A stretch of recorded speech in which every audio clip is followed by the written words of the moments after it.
As a small business owner, your to-do list is long. The Knot makes advertising easy and connects you with the right couples at the right time. Visit vendors.thenot.com/podcast for 15% off your first month with code podcast15.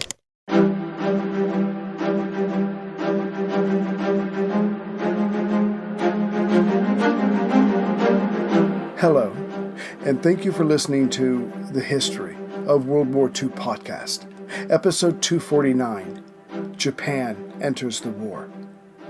The attack on Pearl Harbor was over. Most Japanese officers, as word spread, hailed the courageous victory and the blow dealt to their enemy's pride. Others were more contemplative, as in, yes, a successful strike. But what now?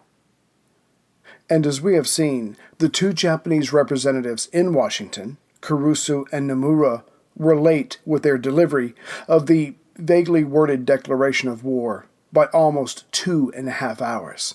So, when all was said and done, Japan had begun a war it had not officially declared. Be that as it may, it was time for Tokyo to make its declaration. Navy Minister Shigetaro Shimada went over the results of the surprise attack with the cabinet just before sunrise in Tokyo. Most attending were pleased, but also had to be asking themselves, what now? Still, a declaration of war was written up and sent to the emperor via the Privy Seal, Koichi Kido, Hirohito's most intimate advisor. As Kido entered the palace, the Japanese Broadcasting Corporation was about to make its own announcement. The message began, "We now present you urgent news. The Army and Navy divisions of Imperial Headquarters jointly announced at 6 o'clock this morning, December 8th, that Imperial Army and Navy forces have begun hostilities against the Americans and British forces in the Pacific at dawn today." As the military controlled the government, it also controlled the people of Japan by controlling the news that they were exposed to. Hence, loudspeakers set up along the streets echoed this message. Some cheered in reaction as they knew this was expected of them. But others, again thinking beyond just this day, were struck numb. Just before noon, Emperor Hirohito put his seal on the declaration, thus making it official. By then, Prime Minister Tojo was already on the radio giving his address. He explained that the West was trying to dominate their part of the world, so it was Japan's responsibility to annihilate this enemy and to establish a new stable order in East Asia. He went on that it would be a long war, that everyone must do their part for victory, and in the balance were the lives of 100 million people. As the continental U.S. geared up for an active war against Japan, the various outposts to the west were put on alert. But it wasn't until 7 p.m. Washington time on December 7th, 8 a.m. in Manila, and 2 p.m. at Pearl Harbor, that General Leonard Garrow, who would be commanding the 29th Infantry Division in 3 months' time, that would eventually land on Omaha Beach in Normandy on June 6, 1944, subsequently giving its name to the 29th Infantry Division Memorial Highway, a road that I use practically every day of my life, reached General MacArthur on the phone in the Philippines.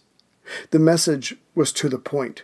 "We strongly believe you are Japan's next target." MacArthur's reply was equally terse. "We are ready for them, and our tails are up in the air." By this, Garrow could be forgiven for believing this meant MacArthur's planes were currently in the air to avoid another disaster like Pearl. This was, strictly speaking, not the case. As word of Pearl Harbor had gotten out, and the warnings came from D.C., MacArthur's air commander, General Louis Brereton, asked 2.5 hours after that phone call, and again later, for permission to send his B-17s to bomb the Japanese positions on Formosa, modern-day Taiwan, about 200 miles or 320 kilometers north of the Philippines. MacArthur's current role was commander of U.S. Army forces in the Far East. Here's a question for you. What would you do to save humanity? And how far would you go to stop someone who is getting in your way?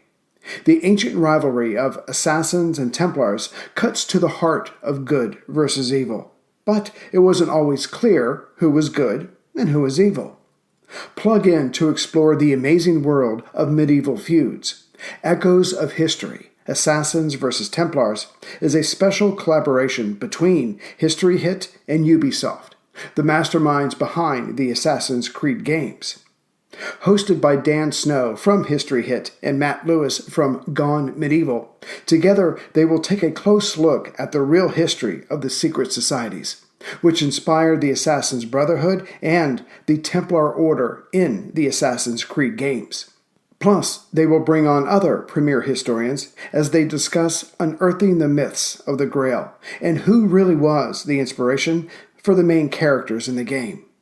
Echoes of History, Assassins vs. Templars podcast is available right now wherever you get your podcasts. Listen and subscribe to Echoes of History today to discover the hidden truths that have shaped our world and inspired the video game series. That's Echoes of History, wherever you get your podcasts. Listen today and subscribe for more. During the last year of peace between the United States and Japan, the plan labeled Rainbow 5, that part of it that dealt with the defense of the Philippines, had been altered by MacArthur, with Washington's blessing. Previously, it had called for a pulling back of the troops to the south, to the Bataan Peninsula in Manila Bay, if war came with Japan, and to hold out until help came. Now the idea was to use the island's B-17s to attack and sink Japanese ships as they came south. MacArthur knew that if the Japanese landed, the Philippine and American troops there, with their 2 battalions of M3 light tanks, would be no match, regardless of how he placed his men throughout the island. Which is why Air Commander General Brereton became more agitated every time he called and was not given permission to send his bombers to the north. Nevertheless, MacArthur's Chief of Staff, General Richard K. Sutherland, would not allow him to talk to their commander. Besides, Sutherland added, the reconnaissance of Formosa was sketchy and out of date, so a decisive raid could not be planned and executed, which wasn't the point as far as Brereton was concerned. It was MacArthur's own modified plan of defense that he was trying to enact, only to be told, we do not want to make the first overt act. As for the supposed threat of Japanese troops on Formosa, the threat was real enough. In fact, pilots from the 11th Japanese Air Fleet had been trying to take off that morning to strike at Clark Field, the main airstrip of MacArthur's, located just to the northwest of Manila, the Philippine capital. As such, it was the Japanese on Formosa that felt fear, believing that B-17s from the Philippines would soon be raining destruction down on them and their waiting airplanes. Still, a few planes left Formosa that morning, but only bombed the most northern section of the main Philippine island, Luzon.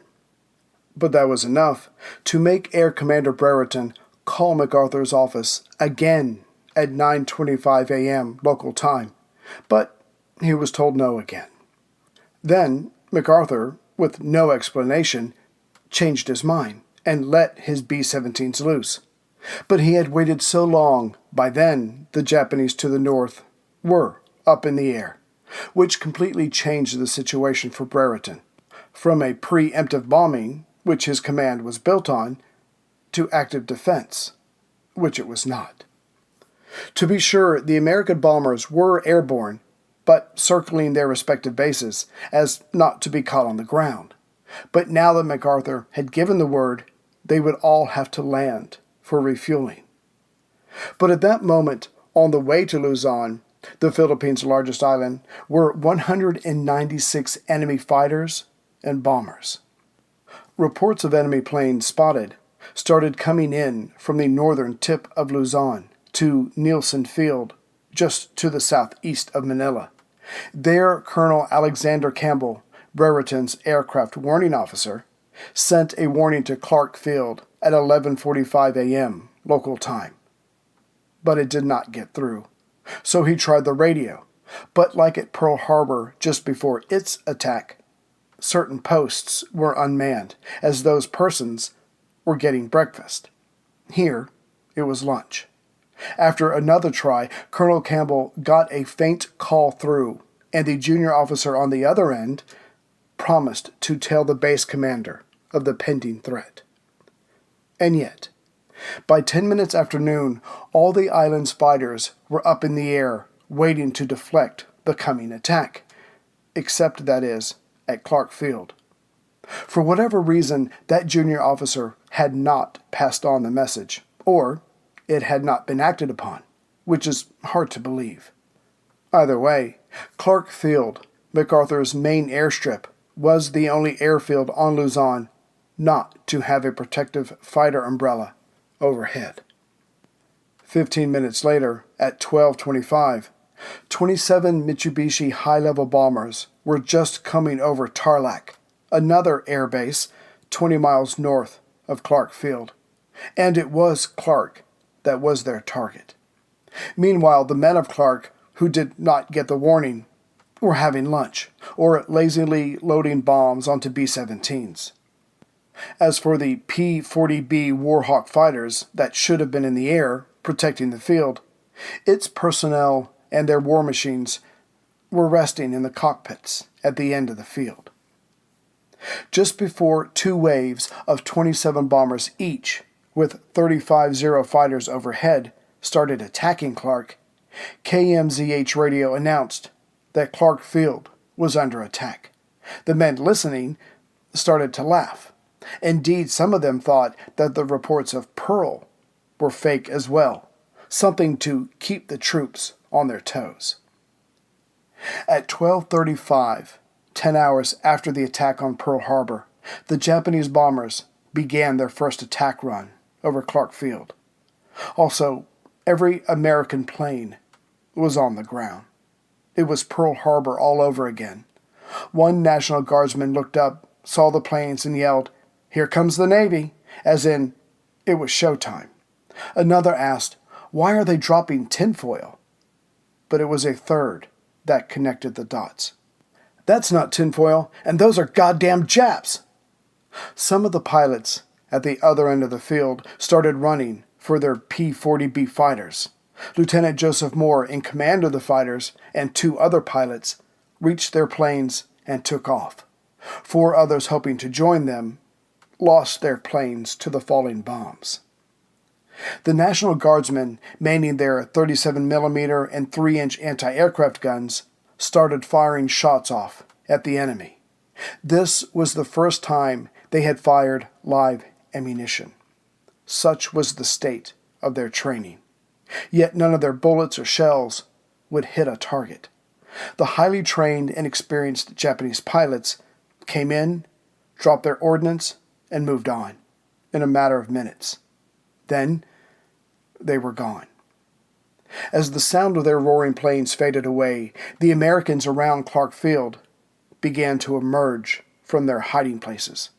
Around them, everything, as if done by a single wave of a magic wand, was smoke, fire, destruction, wounded, and the dead. In their wake, the Japanese had destroyed half of the B-17s and 1/3 of the P-40s. But as for Lieutenant Moore and the two other pilots who managed to take off, they were about to find out that there was little difference in between losing their fighter to a bomb while on the ground versus taking on a Zero up in the air. As Moore and his two comrades increased speed and altitude, they found themselves thunderstruck that they could not catch up to the Zero fighters. Moreover, the enemy pilots could not help but show off the maneuverability of their fighters. Again, the Americans were astonished by the enemy planes' speed, agility, range, and by the ability of the pilots. For years, the Americans had been told that there were no decent Japanese pilots. That clearly was not the case, but other Americans would learn this in the coming days, just before they lost their lives. Ironically, just over a year ago, there had been one man who had learned all of this and had indeed shared the information with the War Department. Colonel Claire Chennault, working for the Chinese nationalist government and head of the Flying Tigers, had already worked out that American planes could not win in a dogfight against Zeros. They had to be dove down on, fired at, and then sped away from. That was the only way to survive, as things now stood in American aviation technology. But that information was never passed on. Chennault had ruffled too many feathers for his advice to be heeded by the establishment. To the west, northwest of Clark Field, near the coast, was another, smaller airstrip, Elba Field. There the destruction was such that the fighters soon left, as there was nothing else to shoot at. So they made a pass at Clark Field, and in their runs, only one B-17 survived. Fortunately, 2 other flying fortresses were out on reconnaissance that would survive, as did 11 more that had been sent south that morning to Mindanao, the second largest Philippine island. Most of the still intact P-40s at Clark did not survive this second attack. Back in Washington, reports continued to come in throughout December 7th about the losses at Pearl. The number of dead, wounded, and missing steadily grew, as did the number of support vessels that were now out of action. This would continue for the days to come. However, the sneak attack on Pearl Harbor was not the first clash of Japan's war in the Pacific against the Westerners. As far back as the 1930s, various Japanese leaders had pushed the idea behind their Greater East Asia Co-Prosperity Sphere. In essence, Asia would no longer be ruled and ruined by Western powers. Asia would come together and defend itself, all under Japanese control, of course. Further, as Japan was suffering under an economic blockade of the Americans and British, intertwined in the sphere was the idea that other countries, like Malaya and Burma, would have to be occupied to give Japan the resources it needed to prosper and to continue to manufacture its various weapons of war. But in order to take Malaya and Burma, the Japanese military decided that many of Thailand's ports, airfields, and railways would be needed. However, as Thailand was not currently being ruled by Western power, Japan did not want a conflict there, just to use the country's various transportation systems.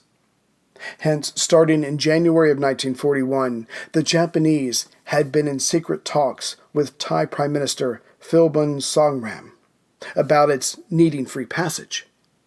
Yet, by early to mid-1941, Songram, who did not trust the Japanese, felt that it would be hard for him to say no. By then, France, the former ruler of Indochina to the east, was out of the war, which Japan took control of by the summer of that year. Further, Britain seemed to be on its knees against Nazi Germany, barely holding the aggressor from its home island. Then there was the Americans, who, despite its economic blows against Japan, was staying neutral. Neutral about China, neutral about Europe.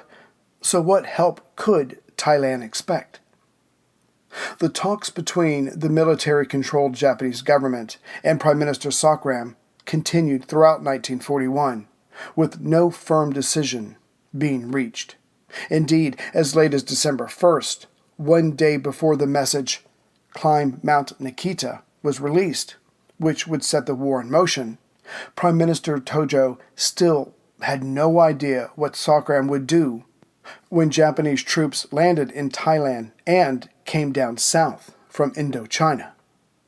Finally, on December 2nd, the Prime Minister of Thailand told the Japanese they could pass through his territory, but certain areas were off limits, and Thailand would regain, once Japan was the master of the surrounding territory, certain lands lost to it, to Burma to the northwest and Siam to the east. But as the Japanese would find out, Sagram was still, despite the agreement, none too trusting of the Japanese.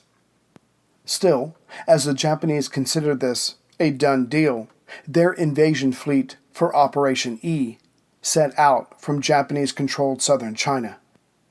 Oh, and on the day that the Thai Prime Minister made the agreement with Japan, he told the British that his country was probably soon to be invaded by the Japanese. As he had with Greece, Prime Minister Churchill sent off a stirring message to the Prime Minister of Thailand to lift his spirits. "If you are attacked, defend yourselves. We shall regard an attack on you as an attack upon ourselves." Kind words indeed, but they could not conjure up more men, more equipment, or more time to train, for Lieutenant General Arthur Percival, General Officer Commanding, Malaya Command. And like London, Percival knew that any Japanese landings in Thailand or Malaya would eventually mean an attack on Singapore at the southern end of the Malay Peninsula. And that massive island was to house the British fleet, once it could be spared from European waters, that would see the British, with their Commonwealth forces, once again dominate the Far East. As we have seen, the war in Europe had already forced the desperate British to pull many soldiers from India, Australia, and New Zealand. Many of these went to the Middle East or North Africa. And after France fell, India would go on to create 6 new divisions, as it was believed that Japan would be tempted to get involved, given the changing status of so many colonial powers. To be sure, these various soldiers were not squandered, as the Italians had been pushed back in North Africa, and Persia was occupied in August of 1941, which guaranteed for the Allies 10 million tons of oil from the Persian oil fields every year, not to mention the now secure Persian land bridge that would allow continued supplies to Russia. On paper, this pulling out of so many Commonwealth troops from India, Australia, and New Zealand for the West should not have weakened the defenses of Britain's Far East possessions. Indeed, it was the Royal Navy's job to protect such faraway places. However, by 1939, through various naval agreements, Germany and Italy were close to challenging the British for the high seas, and if Japan should follow route, London would be forced to focus on one sea at a time, and the people of the Far East Commonwealths knew which section would receive priority. But should war come to both sides of the globe, the British, with their Commonwealth nations, came up with an idea that only modern technology made possible. First, a massive naval base would be built up on Singapore Island to hold the main fleet once it was sent east. And second, as for the first line of defense, that was now the job of the Royal Air Force. The RAF in Malaya would be brought up to 21 squadrons, some 300 fighters, more if possible. The limited army there would now focus on protecting the aircraft that would protect the wider area. The man selected to command this Air Force was Air Chief Marshal Sir Robert Brooke Popham. He would be the Far East commander from October 1940 on, and the general officers commanding in Malaya, Burma, and Hong Kong would report to him. So even if the worst came to British-held territory in the Far East, as long as Singapore held out, then one day, when possible, the British Empire, with its powerful fleet, would come to the island port and from there recapture all that had been lost. The question was now, what would the Japanese do? That was answered by a series of events. Japan had taken Chinese territory in the early 1930s, and again starting in 1937. The Western powers were not happy with this, but at the same time hoped that the war there would not widen and thus threaten their territory. Then in April of 1941, Japan and Russia signed a neutrality pact, which allowed both to focus on territorial gains in other directions. That was followed by Nazi Germany invading Soviet Russia in June of that year. But then Japan took advantage of a weak France by occupying the rest of Indochina the following month. This concerned the British, as Japanese bombers were now within range of Singapore, the one place that could not fall if all-out war came to Asia. But this new development also gave the Americans pause, as it seemed that the U.S.-controlled Philippines was about to be encircled by Japanese-controlled territory, which pushed Washington to strengthen its economic sanctions against Japan as a warning. To wit, the British followed the Americans in kind. But this is only the end of the beginning of the story of the War of the Far East. The Americans and British, through Western eyes, badly miscalculated the character of the Japanese, though who were now desperate, were still proud and audacious. Next time, Japan's Operation Number 1 will be launched that will, if it succeeds, see the Japanese as the new masters of Asia. Greetings, everyone, from Central Virginia. So on the next episode that is coming out this weekend, I will thank all of the new members and the people that have donated and who I really appreciate, because I'm having to buy so many new books about the Pacific War, the Asia Command, that kind of thing. So I'll get to that next time. I did want to thank everyone who's been responding on Facebook and emails, who have been recommending titles, Nick and the others who have been suggesting stuff, because I'm trying to find detailed accounts of the various wars. And as you all know, when Operation Number 1 comes, the Japanese hit so many different places within a short amount of time, so I'm trying to figure out how to tell that story. But before I let you go, I just wanted to give a quick hello and congratulations to Emily in Maryland, who is getting married this month. Her and her father, Jeff, listened to the podcast together, which I think is so cool. So congratulations to Emily. Jeff, I hope you enjoyed the book. And like I said, I was very jealous. I almost decided to steal it when you sent it to me. So anyway, congratulations to her. And again, I will get the next episode out as soon as I can. And then I get the wonderful task of trying to figure out how to balance out the Middle East, North Africa, Europe, and the Asian theater. So, yeah, looking forward to that. Take care, everyone. Hurry in during Ram Truck Month and discover what it truly means to drive a truck that's built to serve. Ram 3500 with an available legendary Cummins engine. Ram TRX, the most horsepower of any gas pickup ever built. And Ram 1500, ranked number 1 in driver appeal among large light-duty pickups in 2022. That's 3 years in a row by J.D. Power. Hurry in during Ram Truck Month. For J.D. Power 2022 U.S. award information, visit jdpower.com/awards.